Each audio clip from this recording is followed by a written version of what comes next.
So on our new display, we've decided to go with the James Hardie Stria Fine Texture Cladding, which we believe is going to be a really popular product moving forward, as you can see behind me.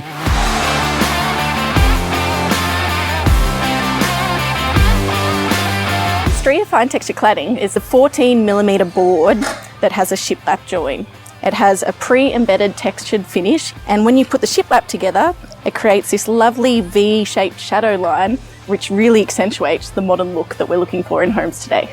This is the first time I've installed James Hardie Stria. It's a new product that Peter Bowen hasn't used before. It's nice that it's got concealed fixings. It's also good with the base trim. It holds it nice and level, and you can install a full 4.2 length by yourself with ease.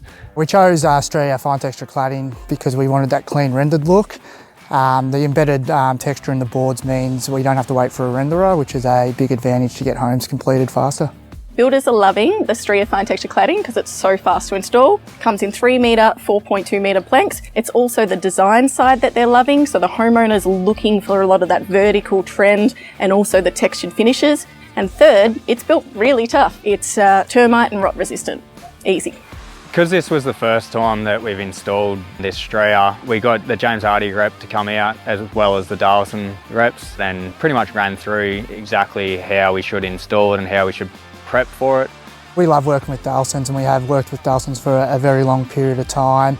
I think the fact that we can count on them having product on site when it's required.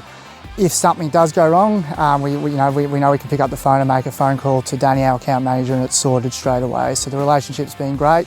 It's been great for a long time, and we hope to continue that. So being a builder isn't an easy job, but at Dahlsens we try to make that job easier by getting products on time to the building site, let them know the lead times when they're going to get to site, so they haven't got the boys standing around waiting. So just keeping them up to date and in front of the job.